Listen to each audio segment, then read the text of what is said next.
जिस देश को आजाद करवाने के लिए तमाम जवान शहीद हो गए, अपनी जान की बाजी लगाकर हमें देश की आजादी दिलाई तथा तिरंगे का सम्मान बचाया, उसी तिरंगे की आज धड़ल्ले से धज्जियां उड़ाई जा रही है।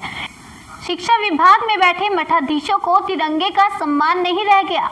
बताते चले मामला जनपद गोंडा के विकासखंड झंझरी अंतर्गत प्राथमिक विद्यालय बनवरिया का है, जहां पर तिरंगा 7 बजे रात तक फहराता रहा, परंतु किसी ने तिरंगे का सम्मान नहीं करना चाहा, जबकि संविधान में सूर्योदय से सूर्यास्त तक झंडा फहराना चाहिए और सूर्यास्त के पहले सम्मान पूर्वक तिरंगे को उतारना भी अंकित है। परंतु बनवरिया के प्रधानाचार्य श्वेता मिश्रा ने जमकर धज्जियां उड़ाई। पूछने पर पता चला कि ध्वज फहराकर चली गई, उतारने ही नहीं आई।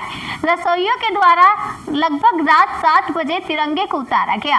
यही हाल रहा देहात कोतवाली के समीप शहर के बीचों बीच स्थित लिटिल एंजल पब्लिक स्कूल का, जहां पर तो पूरी रात ध्वज फहराता ही रहा। रात 8 बजे को हमारे संवाददाता के द्वारा दौरा करने पर पाया गया कि झंडा फहरा रहा है।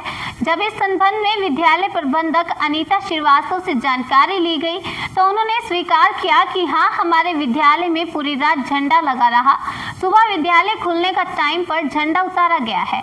अब देखना ये है कि जिस ध्वज के लिए सैकड़ों जवान शहीद हो गए तथा जिसके सम्मान को बचाने के लिए संविधान रचा गया, सन 1969 से लंबी लड़ाई के बाद सभी प्रतिष्ठानों पर राष्ट्र ध्वज फहराने की आज्ञा उच्चतम न्यायालय के द्वारा दी गई और अब सभी जगहों पर ध्वज को सम्मान देते हुए सलामी दी जाती है। उसी ध्वज का अपमान एक प्राइमरी विद्यालय की प्रधानाचार्य श्वेता मिश्रा तथा माध्यमिक विद्यालय व प्राइवेट विद्यालय लिटिल एंजल के प्रबंधक निदेशक को इस कुर्बानी से कोई सरोकार ही नहीं है, जबकि हिंदू, मुस्लिम, सिख, ईसाई सभी धर्म के लोग सम्मान ध्वज फहराते हैं और सलामी देते हैं। देश का मुखिया तिरंगे को सलामी और सम्मान देता है।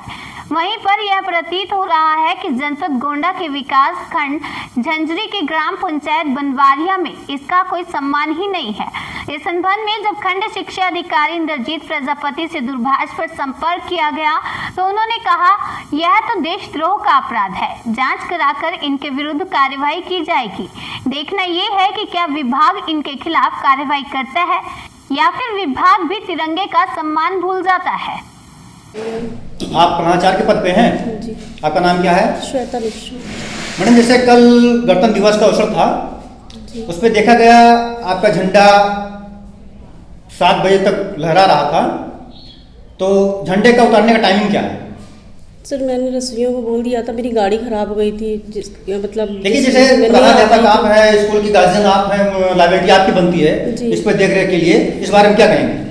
सर, मेरी जिम्मेदारी है, बिल्कुल मैं अपनी जिम्मेदारी को समझती हूँ, लेकिन कल मेरे साथ एक प्रॉब्लम ये हो गई, मेरी स्कूटी खराब हो जाने की वजह से मैं नहीं आ पाई। तो और मैंने स्कूटी खराब हो गई, आप जो है जब स्कूल छोड़ के जा रहे थे, किसी उच्च अधिकारियों से आपने अवगत कराया कि मेरी स्कूटी खराब है, हमने अपने फला वर्कर को या फला प्राइज को हमने बताया उतारने के लिए? सर, मैंने लोकल रसोइयों को बोल दिया था कि उतार दीजिएगा समय से। यानी आप जो है यहाँ से स्कूल से गए तो आपने किसी अपने उच्च अधिकारी को अवगत नहीं कराया कि मतलब हम जा रहे हैं, ध्वजा उतारने का जिम्मेदारी फला को सौंप के जा रहे हैं, जबकि विद्यालय का पूरे लाइबिलिटी आती है कि विद्यालय में अगर कुछ भी होता है तो आप एक प्रधानाध्यापक के पद पे कार्यरत हैं, पूरी जिम्मेदारी आती है विद्यालय की देख रेख करना, जो भी कुछ हो रहा है विद्यालय संबंधित सारी जिम्मेदारी आती है जी। और एक संविधान है कि 5 बजे तक यानी सूर्यास्त के बाद झंडा फहराना एक गैर कानूनी अपराध है, फिर भी आपके विद्यालय में 7 बजे तक झंडा फहरा रहा। सर, कल स्कूटी खराब हो जाने की वजह से नहीं तो मैं खुद आकर उतार दी थी। और आप विद्यालय से गई फिर भी किसी अधिकारी को अवगत भी नहीं कराया कि मतलब हम जा रहे हैं या फला अधीनस्थ हम करके जा रहे हैं कि झंडा उतार देंगे?